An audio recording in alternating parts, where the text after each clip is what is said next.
신나는 화요일 총선 여지도 시작해 보도록 하겠습니다. 진수희 전 보건복지부 장관, 최재성 전 청와대 정무수석 함께합니다. 안녕하세요.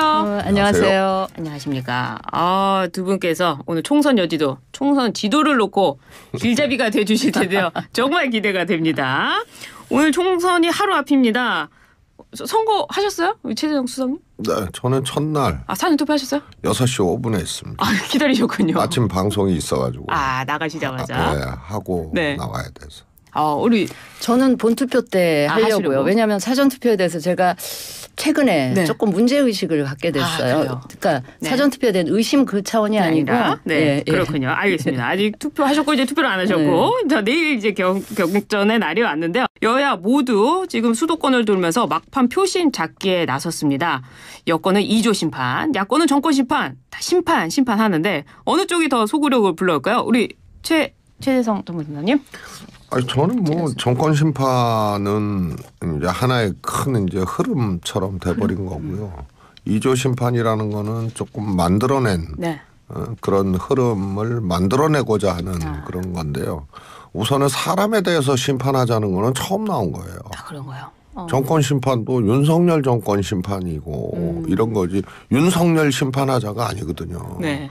그래서 그게 이제 선거이기 때문에 공직 후보자를 선출하는 선거이기 때문에 하나의 평가 투표다 그러면은 그 사람에 대해서 평가를 하는 게 아니고 그 대통령과 여당 또 그 정권 정부에 대해서 평가를 하는 거기 때문에 그런데요. 이거는 야당을 차라리 야당 심판이라고 하지 2조 심판 이러니까 무슨 이시조선도 아니고 그다음에 이제 제가 몇 번 얘기했지만은 이것도 최근에 이걸로 그냥 이렇게 굳히기를 한 것 같아요. 근데 그 전에 보면은 야당 심판, 운동권 심판, 종북 심판까지는 안 했지만 종북 얘기까지.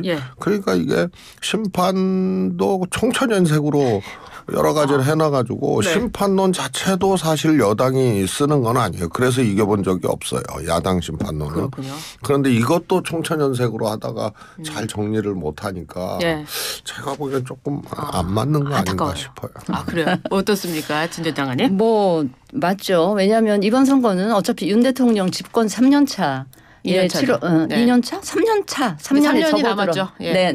접어드는 시점이니까 중간 평가 성격이 강할 수밖에 없었던 선거에 자연히 윤 대통령 지지율이 30% 중후반 요 정도 되기 때문에 사실은 정권 심판론이 작동할 토양은 상당히 있었던 거죠. 근데 거기에 이제 불을 또 확 붙여버린 게 황상무 수석건이라든지 이종섭 대사건 또 거기에 이제 대파 그거는 야당이 너무나 키운 거긴 하지만 이게 되다 보니까 이제 확 불이 붙어 버렸는데 근데 이제 제가 조금 문제가 있다고 생각하는 거는 사실은 왜 미국 선거에 코끼리는 생각하지만 이런 그렇죠. 유명한 얘기가 있잖아요. 코끼리 생각하지 마 하면 코끼리 생각나죠. 그런데 정권 심판론이 확 불이 붙어 있는데 거기다 대고 이제 맞불을 야당 심판, 운동권 심판에 시작해서 지금 최수석 말씀하셨듯이 이제 2조 심판론 이렇게 되니까 그 정권 심판론에 이런 심판론으로 맞불을 놓으면 결국은 그쪽 프레임에 말려들 수밖에 없는 것이어서 저는 사실 이게 선거는 상대적이어서 한쪽이 네거티브로 세게 나오면 네거티브 할 유혹을 굉장히 많이 느껴요. 그럼에도 불구하고 여당이기 때문에 여권 프리미엄을 활용해서 계속 지금 물가 포함해서 민생이 어려우니까 민생 이거 위주로 가고 그 대신 지난 2년 동안 우리가 잘못한 거 있으면 충분히 반성하고 앞으로 잘 해나갈 테니 남은 3년 일 잘할 수 있게 저희에게 좀 힘을 보태주세요라고 민생과 읍소 그 두 가지로 갔더라면 그나마 이 정권 심판론을 조금은 약화시킬 수도 있었는데 거기다 심판론으로 맞불을 나가지고 심판론이 더 불붙게 하는 게 아니었나 싶어서 저는 조금은 아쉽게 생각을 하고 있습니다. 상대당 얘기지만 저도 같은 생각이에요. 그리고 시점상으로는 정확하게 이게 평가 이 시점이냐면 꼭 그렇지는 않은데 아니죠. 예. 반환점도 안 돌았잖아요. 아직 2년 네. 다 마무리가 안 됐기 때문에 1년 11개월 예. 된 시점이기 때문에 그래서 회고적 투표 성향과 전망적 투표 성향이 같이 있을 수 있는 시기인데요. 이게 완전히 회고적 투표가 돼버린 거 아니에요? 그런데 똑같이 야당 심판으로 맞불을 놨어요. 그리고 전선을 넓혀놨어요. 네. 그래서 민주당하고 조국혁신당은 어떻게 보면 상호보완적인 관계가 돼버렸는데 예. 심판도 그냥 두 명으로. 그래서 한동훈 위원장이 윤석열 대통령 하여튼 안 보이게 하고 네. 비대위원장으로 투입돼서 고군분투를 했잖아요. 예. 효과도 좀 봤고. 봤죠. 그래서 이재명 대표하고 토론회 하자고 네. 했는데 이 대표는 야 대통령도 나 무시하고 안 만나주는데 왜 당신하고 해. 그래서 그렇죠. 거부했거든요. 그건 거부했죠. 1대1 각을 안 만들려고 그런 건데 지금 그 각은커녕 조국각까지 만들어놔가지고 별로 안 좋은 거예요. 그래서 전망적 투표로 이동시킬 수 있는 네. 그걸로 방점을 찍을 수 있는 예. 그런 전략을 했어야 되고요. 그다음에 민주당이 공천 갈등이 있었잖아요. 공천 갈등 있었죠. 그래서 항상 MB 정권 마지막 해에 치러졌던 2012년 선거 네. 민주당이 이긴다 그랬는데 졌잖아요. 졌죠. 그때도 민주당이 그런 이제 갈등 문제들이 그랬죠. 있어가지고 안정론 같은 것이 먹혔거든요. 그래서 네. 이번에도 공격적으로 처음부터 막 야당 심판이 이렇게 할 게 아니고 일종의 안정론 또 이제 전망 같은 거를 잘 제시를 하면서 했으면은 네. 조금 다르지 않았을까 싶어요. 저도 이제 말씀하셨으니까 한 말씀만 더 보태게요. 네, 잠시만 말씀드릴게요. 네.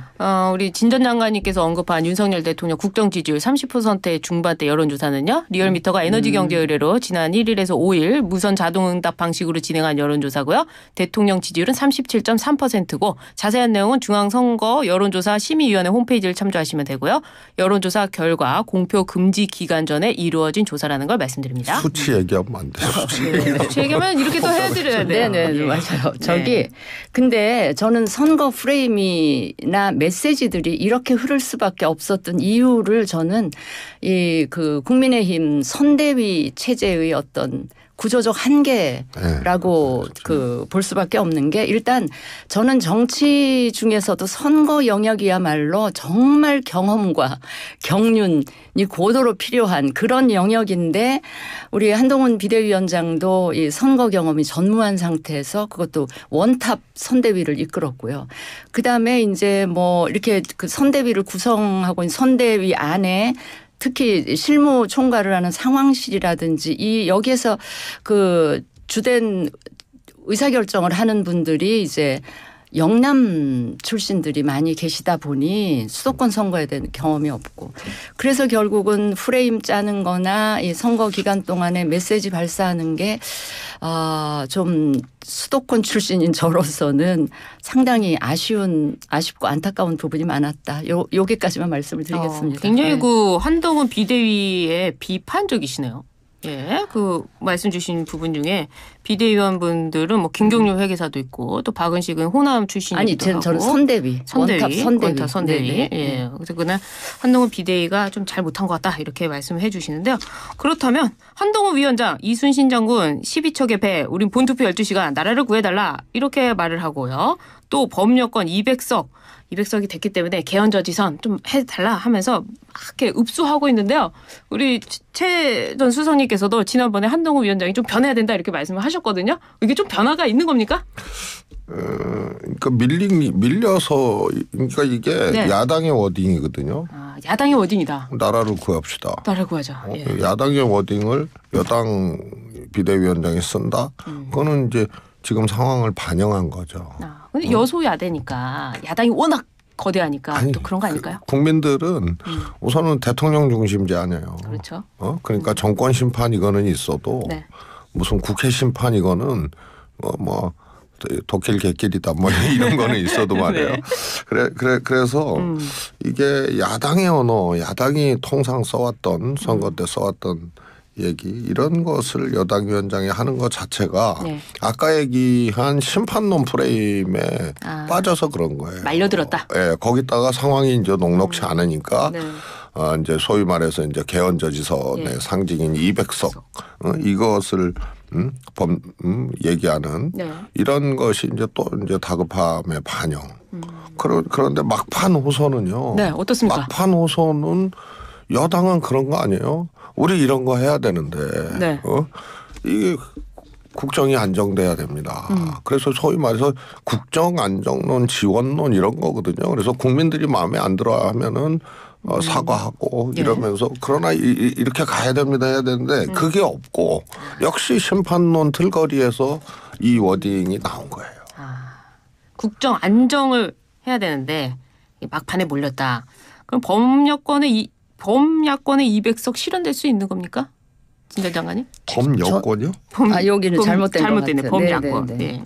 범야권 200석 말은 하지만 네. 저는 우리 국민들이 그렇게 이 정도까지 만들어 주시지는 않을 것 같고요. 상황을.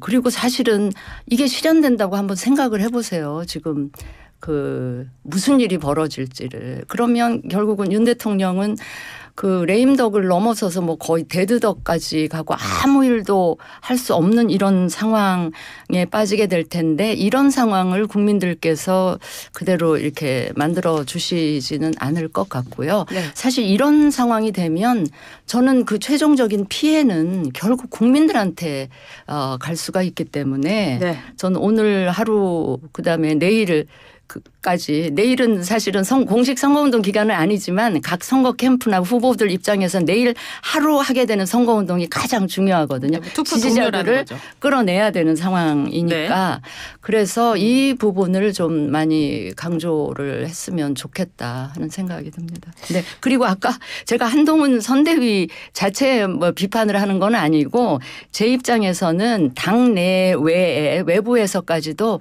좀 선거 경험 있는 그 인력들을 좀 총동원해서 썼더라면 활용을 했더라면 하는 아쉬움이 남는다 하는 말씀을 다시 한번 드리겠습니다. 양당의 이번 선거 과정에서 네. 양당의 이제 전략이라든가 또 뭐 공천 과정 또 쭉 보면은 아쉬움이 좀 있고요. 아쉬움이 있어요. 예, 예. 이게 민주당은 쓰리탑 체제 아니에요. 예. 그러니까 조금 이렇게 보완적인 수습 같은 것이 좀 됐고 예. 한동훈 영정 원탑 체제다 보니까 사실은 이게 좀 구멍들이 많이 나고 전략적으로 예. 크게 보고 또 조밀하게 보는 이런 이제 전략들이 잘 안 보여서 예.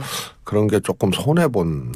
그리고 혼자서 다 하시는 게 제 눈에 보면 되게 안쓰러워요. 막 다 이제 모든 에너지가 다 방전되고 있는 듯한 네. 그 느낌을 제가 받아서. 그러니까 아무튼 200석 네. 이렇게 이제 진 장관님 말씀하시는 것도 사실 200석 안 된다는 아주 전형적인 논리고 민주당에서 예전에 좀 썼던 얘기거든요. 네. 200석 되면 어떻게 되겠습니까? 막 했는데 이 선거 운동이 이거는 네. 쉽지 않은 얘기고요. 예.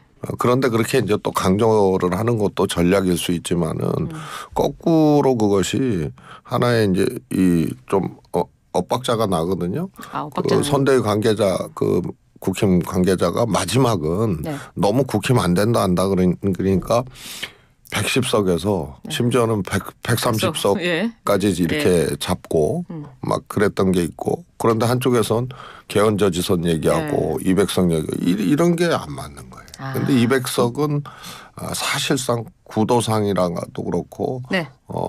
불가능한 야권 범야권 200석은 불가능한 거다. 것이다. 알겠습니다. 두 분께서 이렇게 지도를 살펴봐 주셨군요. 그러니 안심하시라. 안심하십니다. 아니 안심 못해요. 그래요. 알겠습니다. 그런데 한동훈 위원장이요. 이번 선거를 끝으로 그냥 가는 게 아닌 것 같아요. 그러면 인터뷰를 보니까 정치를 계속 한다는데요.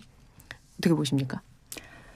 그러실 것 같아요. 이제 그러실 것 같은데 그 선거 결과 만약에 참패로 끝난다 그러면 당분간은 조금 좀 휴지기를 가졌다가 다시 나오실 것 같고 좀 웬만큼 선전했다라는 평가를 받으면 잠시 쉬었다가 이제 곧 전당대회 같은 게 열리지 않겠습니까? 지금 비대위 체제니까 전당대회 당권이든 뭐 이런 식으로 해서 다시 나오지 않을까. 제가 이렇게 질문해 볼게요. 만약에 원희룡 대 이재명 대 원희룡에서 거기서 원희룡 후보가 이겼다. 이렇게 되면 당에 원희룡 후보도 들어오고 또 한동훈 위원장도 그러면 승리했다 이렇게 볼 텐데 그럼 두 사람의 관계 그 속에서 한동훈 위원장이 계속 할 수 있을까요?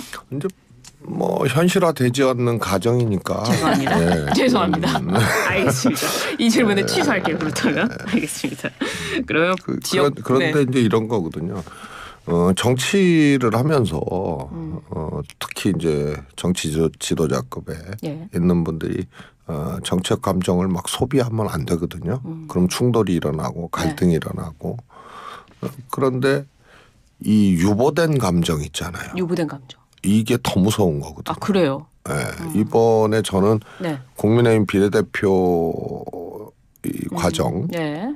그래서 수정을 했는데 네. 일부 수정을 했는데 그게 완전히 이 뒤돌려차기 그냥 제대로 해버린 거거든요. 수정이 더 나빠졌어요. 상대방한테는 약오르게 해버린 거예요. 예.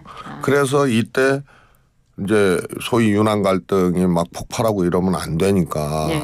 이때 유보가 돼버린 거예요. 아, 내가 보기엔 총선으로 유보가 됐는데 네. 한 비대위원장님이 이제 정치를 하겠다고 하니 이런 유보된 감정이 대통령과 이제 한 장관 사이에 어떻게 작동할지가 네. 조금 관전자 입장에서도 조금 이렇게 걱정스러운 예, 그런 점이죠. 알겠습니다. 내일 총선이니까 총선 이야기를 해보도록 하겠습니다. 박빙인 지역구가 50여 곳이라고 하는데요. 오늘 단 하루 내일 분위기의 흐름으로 승부가 바뀔 수 있을까요? 어떻게 보십니까, 전 장관님? 뭐 바뀔 수 있는 곳도 있을 것 같아요. 왜냐하면 그 최근에 들어서 민주당의 양문석, 김준혁 후보의 그렇죠. 문제가 뭐 점점 더 특히 김준혁 후보의 경우 심상치 않게 그 진전이 되고 있다 보니까 예. 이게 지금 아주 박빙인 곳에는 아마 양당 공히 내부 조사상으로는 뭐 그런 흐름을 읽고 계실 것 같은데 네. 그러니까 민주당 강세 지역이었던 곳이 막 좁혀지고요. 그 경합 지역이었던 것이 조금 뒤집어지는 지역도 있고 네. 뭐 그런 상황인 것 같아서 그 내일 하루 총 결집, 총 투표장으로 총 집결하도록 하는 그런 거에 따라서 뭐 이렇게 이쪽 저쪽 뒤집어질 수 있는 지역들도 있지 않을까 싶습니다. 네. 저는 두 가지 측면에서 좀 말씀드리고 싶은데 하나는 소위 이제 이 정권 안 되겠다. 네. 라고 생각하는 이제 유권자 국민들이 있다면 그다음에 양문석의 문제가 있단 말이에요. 이게 과연 동등한 교환 가치로 취급될 수 있냐. 예. 그런 점에서 제한적이다. 양문석 그 악영향은 민주당 입장에서.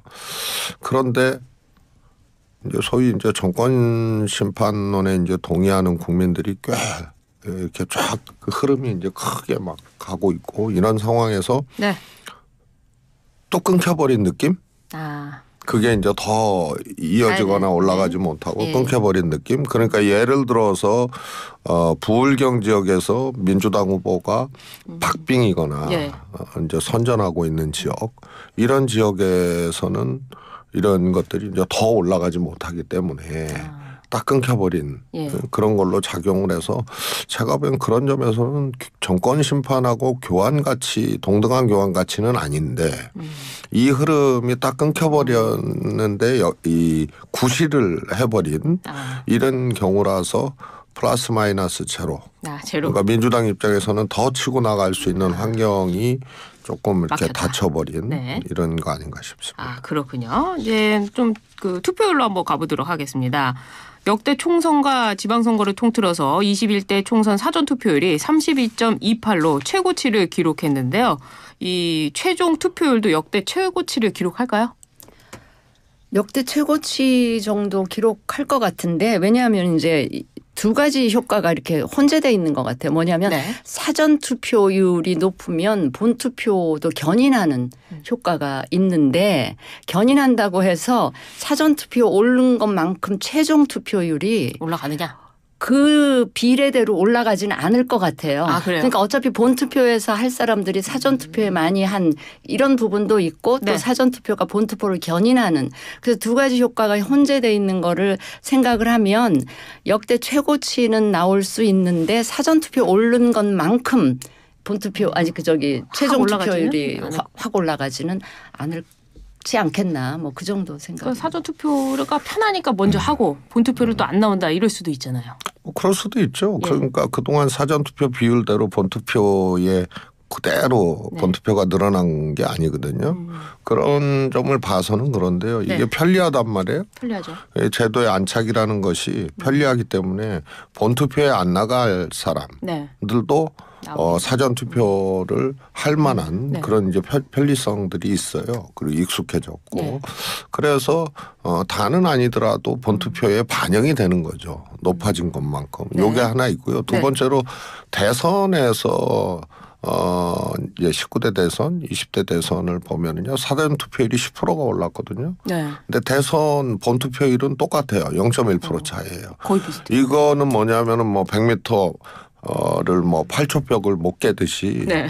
그런 이제 77% 이상의 대선 투표율을 보인다는 거는 굉장히 이제 어려운 문제이기 때문에 네. 대선은 그렇고요.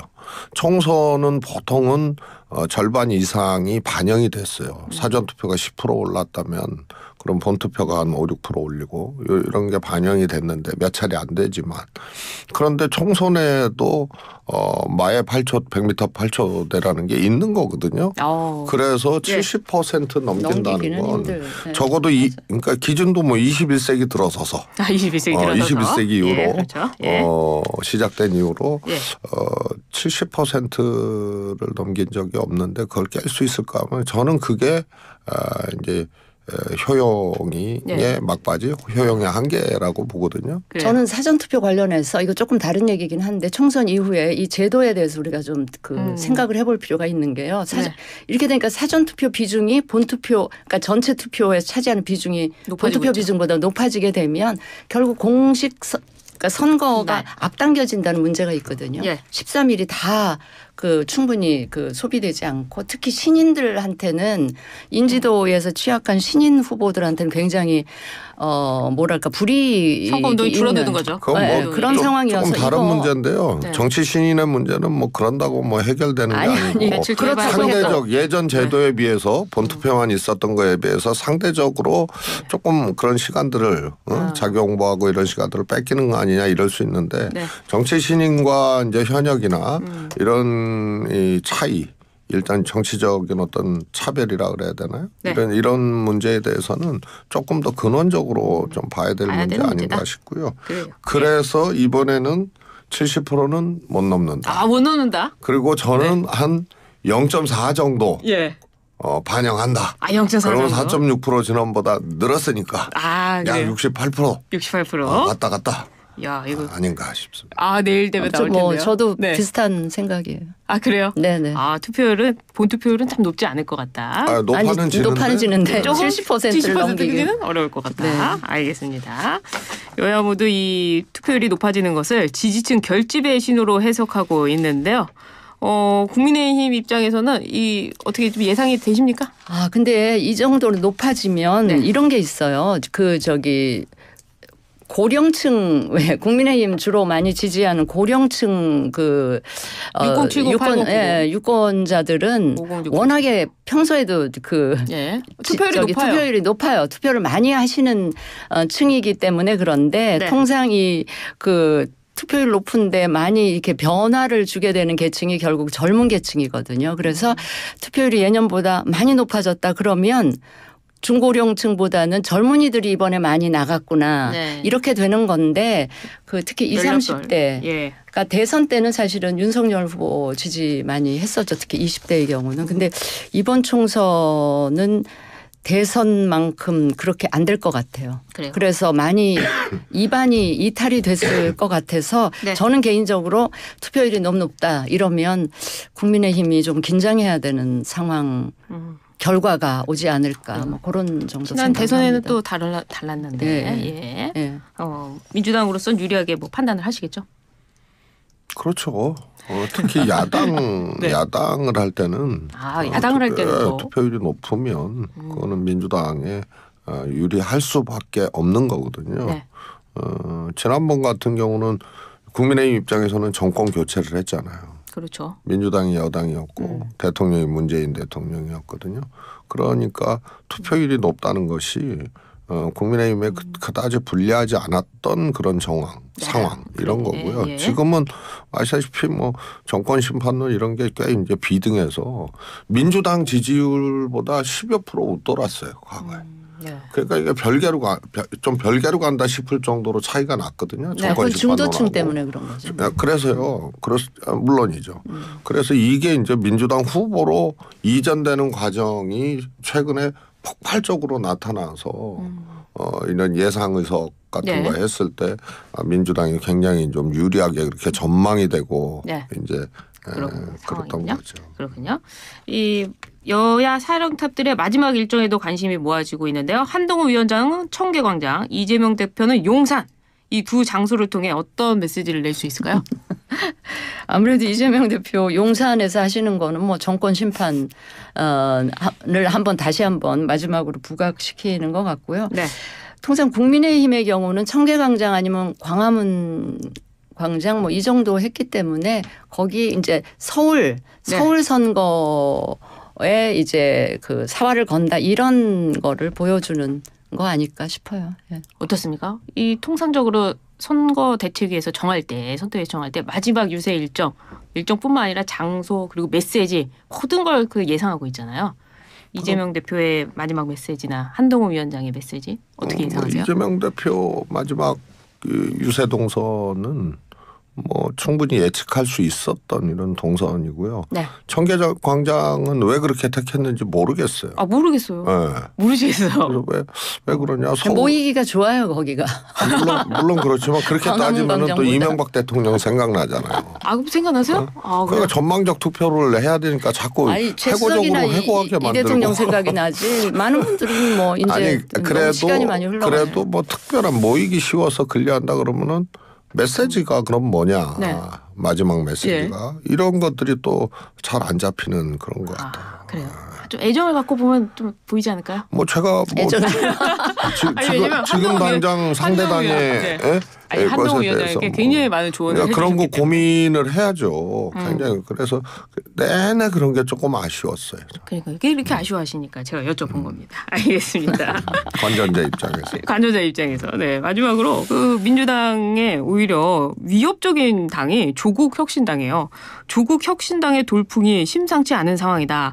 열석을 얻을 수 있다. 뭐 이런 여론조사들도 나오고 있고 또 정치권에서 그런 얘기도 나오고 있는데 얻는다면 조국혁신당의 조국 대표가 또 국회의원이 되고 이러면 이재명 대표와 조국 대표 함께 할 수 있을까요?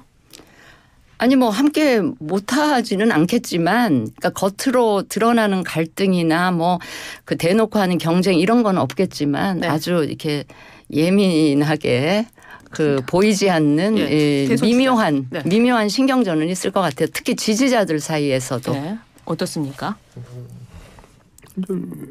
윤석열 대통령, 윤석열 정권 예. 이라는 이제 일종의 이제 대척점이죠. 대척점. 그 측면에서는 함께할 수밖에 없는 또 함께할 것이고. 예. 그다음에 문제는 뭐 당권 경쟁이 있지 않을까요? 당권 경쟁은 아니죠. 당이 다르니까. 나중에는 또 이재명 대표나 조국 대표나 그 야권의 대선 주자로서 약간은 경쟁하진 그렇게 않을까요? 뭐 그건 이제 국민들이 네. 그 반열까지 올려줘야 되는데. 네. 뭐 당 내에서는. 아니 그러니까 당이 다르니까. 네. 그리고 당분간 합당할 것 같지는 않아요. 아, 그래요. 그래서 오히려 조국 혁신당이 네. 조금 이제 지속성을 갖고 독자적으로 굴러가는 이제 당이 될 터인데 네. 그래서 윤석열 정권 앞에는 공동보조 손을 잡고 네. 그다음에 정치적으로는 두 분이 이제 그런 환경이 되면 네. 경쟁적 관계가 될 수밖에 없는 거죠. 그렇군요. 그러나 그건 대권 후보 반열에 둘 다 갔을 때 위치했을 때 네. 그때 문제죠. 알겠습니다. 이재명 대표 예, 대권 오늘까지. 후보 반열에 있는 거 아닌가요? 아니 한 분은 아직 모르니까. 아 그래요. 예. 지도. 두 분 다 위치했을 때. 예, 오늘 총선 지도를 살펴봤는데요. 오늘 아주 뜨거웠습니다. 오늘 말씀 여기까지 듣겠습니다. 감사합니다. 감사합니다. 네, 지금까지.